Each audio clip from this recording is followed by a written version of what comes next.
Ayan guys, good morning. So, nandito pala tayo ngayon sa bahay. So, meron tayong bisita na bagong kasambahay. Ayan, kasambahay. So, oo, nandito sa Sabon. Kasi binisita niyang mga anak niya. Katapos ngayon, bago siya bumalik ng Berlin, binisita din tayo dito sa bahay. Nandito din si Ate Jema in the house. Yeah. So, ayan, dito ang tatlong team Belman eh. Naghugasan. Good morning, Dumplers. Fresh pa sila. Fresh na fresh. Niluto ni Dong, sabaw. Sabaw yan ng manok. Meron pang pa-shake si Dong. Grabe. Ano yan? Ay, ang ice Parang durian, no? Hindi, avocado siya. Avocado. Oh. Grabe ka-alaga din namin dito. Uy, busog na busog. Ang dami namin pagkain. Balik din kayo bukas. May May balot sa Germany, guys. Naubos na yung ano, 5 ito, naubos namin. Oh, yan. Meron pa Adobo yan na ano, adobo na atay ng manok at saka baon, butong baon. Grabe ka ano dito. Yan, ano yan? Luxury. Dinakdakan. Mas masarap pa kaysa sa restaurant. Yeah. Oo, yan yung totoo. Healthy. Tapos may mangga.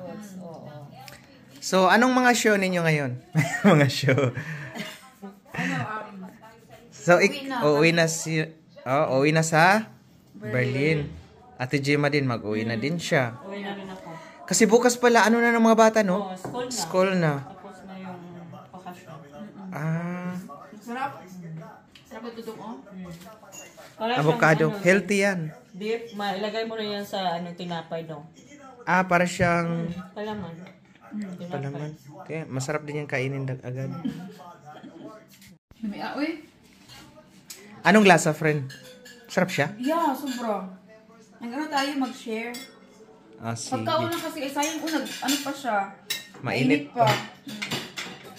Manok na may malunggay at saka sayote. Yeah, pasensya na kayo ha. Parang New Year guys, mayroon kaming mga prutas, pampaswerte. Prutas, kumpleto lahat. Grabe talaga to si Dong makaalaga. Alagang-alaga kami ni Dong dito. Nagulat ako guys. Tingnan niyo. Diba? Ang sexy. Ayun guys, uwi na pala sila. Thank you Dong ha. Salamat sa masarap na pagkain. Sa uulitin. Welcome. Balik-balik lang. Ay, pwede bukas agad. Dito na lang kami mag-overnight. Oo. Kung Ikaw ate, uwi ka na din. Oo, uwi na. Kasi na bukas eh. Trabaho din ako bukas. Trabaho at saka school na. Pero bakasyon ko pa, 1 week. Pwede ako makapunta ng Berlin. Ay! Sige! Sige. Sure ba? Oo. Gusto mo. Kasi, pwede naman mag-check-in ako, mag-hotel ako. Saan mo ka nalang tulog? Basta 1 week ang bakasyon. Simula bukas hanggang Monday next week. Diba? Ikaw ate, kailan bakasyon? Sana nag-enjoy kayo, no? Oo, na-enjoy kami. Thank you Dong ha. Malaman sa Pilipinas. Ikakat ka. Sige, sana magkita tayo yung time ba? Kailan kaya? No, mabuo yung timbal Sa susunod. Na taon? Sana next year kung mag 40th birthday. Ay, sa birthday niya. Ikaw, sige. Year. Dito sa Bon. Sa Sige, gusto Ikaw. mo. Magrenta ka din ng hali? O kayo dito mag-organize. Sige. Ako sa mayroon na tayong DJ, 2 DJ, tapos ako sa kusina. Pagkain.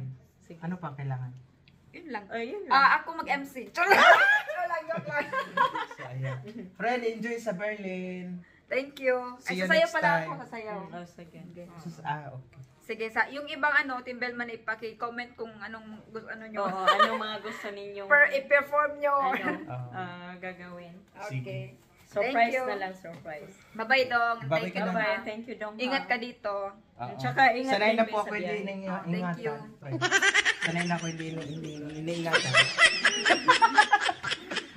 Okay, Bye-bye, bye-bye. Bye. Hi guys! Welcome back again to Dom Vlogs. Guys, for today's vlog, sa wakas, mayroon tayong bibisitahin or pupuntahan na cafe. So, ang may-ari po ay Filipina. So, malapit lang dito sa akin guys. Ngayon talaga yung pagkakataon na bibisitahin na at pupuntahan na natin siya. Tara! So, ayan guys, dito na po tayo sa kanto. So, ayan. Yun, bumungad agad sa atin ang pangalan na Jackie's Travel Cafe.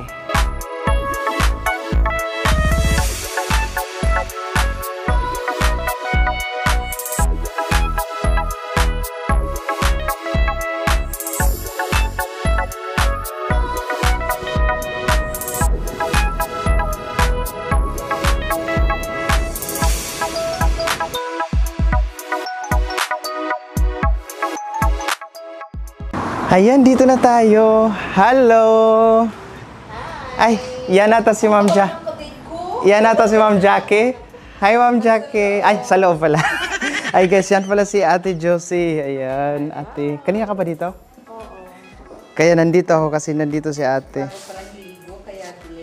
Hi, kuya.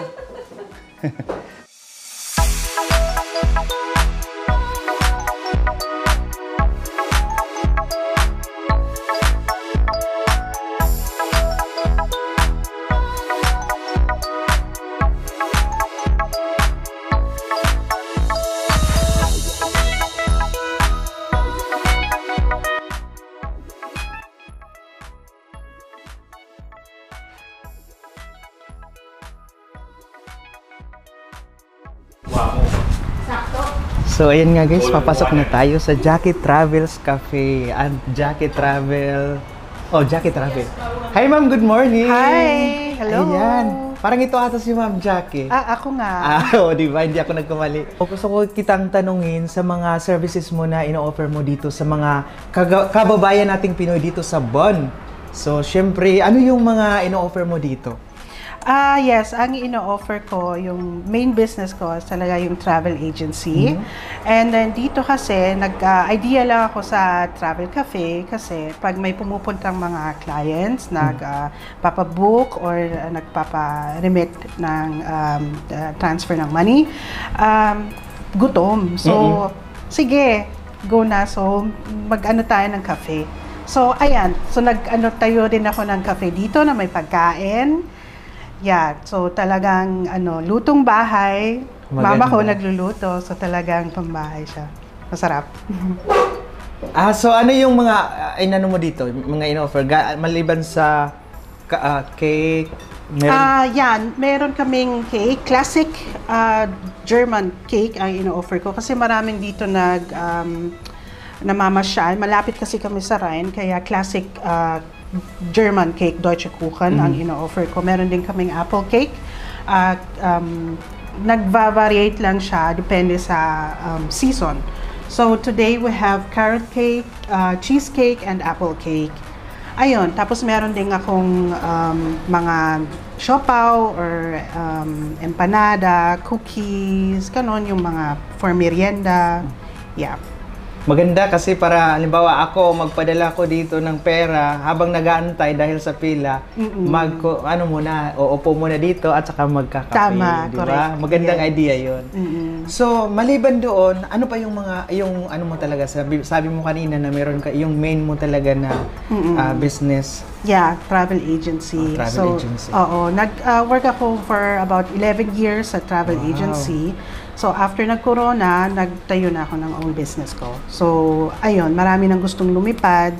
So, tinutulungan ko yung mga taong gustong lumipad na hindi kayang or kailangan ng support to the Philippines kasi kailangan ng mga requirements. So, ayun, tinutulungan ko sila.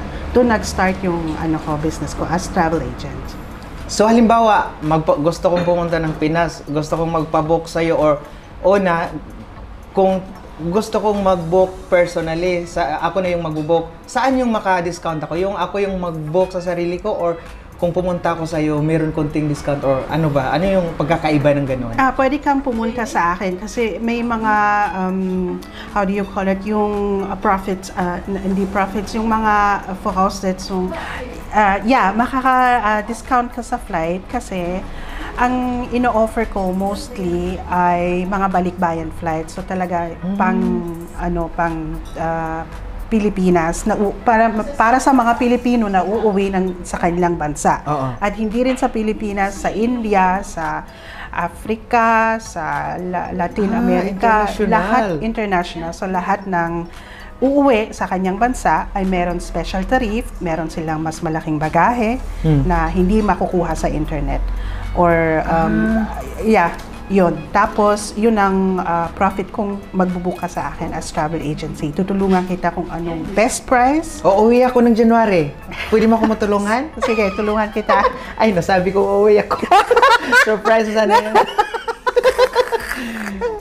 Ayun. So, pag nagbubuka ang mga tao dito, pwede silang magpadala kasi kung malaki yung rate, nagpapadala na sila ahead 1 day or 2 days before, doon na lang nila kukunin. So, ano din yon, profitable din sa kanila. So, hindi na sila pupunta sa iba-iba pa. So, one seat na lang, dito na kakain, dito na magre-remit, dito na magbubuk ng kanilang travel. Oh.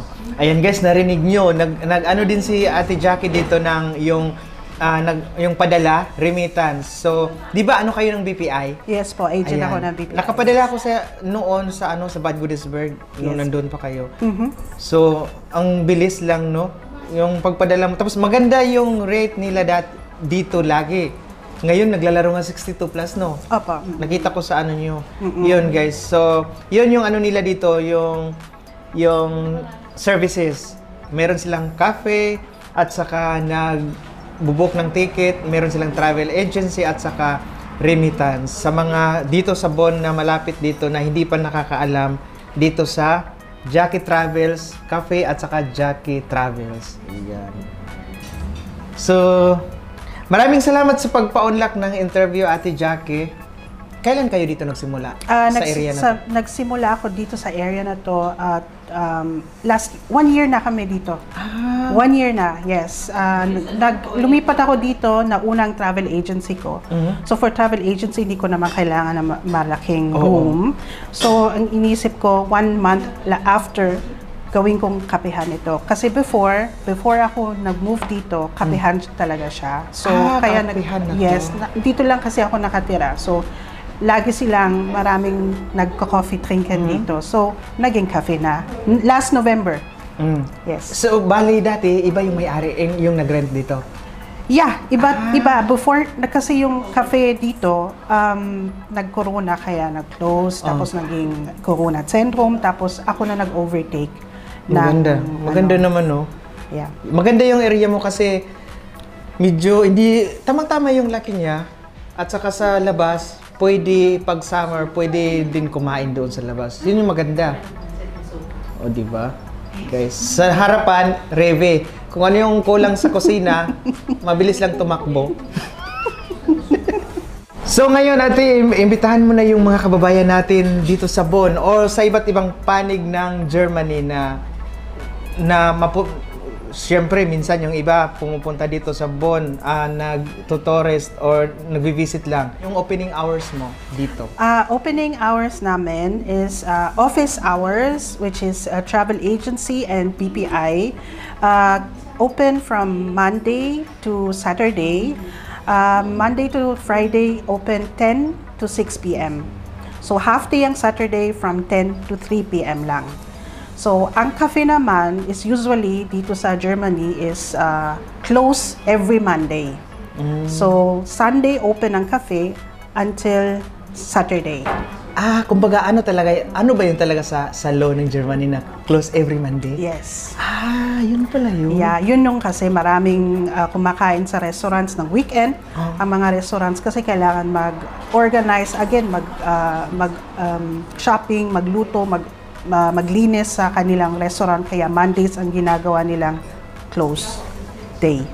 Okay. Ruhetag. Montag. Ruhetag. Ruhetag. Montag is Ruhetag. Ruhetag pala. Yeah. Yung kumbaga sa sa Pinas yung magpapahinga tayo. Yes, at least yung Monday. Yun pala yun. Required pala yun talaga. Hindi naman required, pero kung gusto mo. Yeah. Kasi yung sa Monday naman, hindi naman gaano ka-busy, yes, gaya ng weekend. Kaya yung mga restaurant mostly nagko-close ng Monday, pero it's not a must. Yeah. Pero yung mga Chinese restaurant, hindi nagko-close, no? Hindi. Grabe. Mga Chinese kaya, no? Hindi mo sila mako-close ang restaurant nila. Oo nga. Ayan guys, maraming salamat Ate Jackie. Guys, suportahan po natin ang ating kababayan dito sa Bonn, Germany. Ayan, sa mga kababayan nating mga Pinoy dyan na hindi pa nakapunta dito, punta na kayo dito sa Jackie Travels Cafe. Magkape na kayo. At saka meron silang mga short menu. Di ba ate? So, makikita ninyo guys sa sa baba. Natin kung ano yung mga short menu nila. Ayan. Maraming salamat, Ate Jackie. Thank you din. Salamat. Bye-bye. Bye.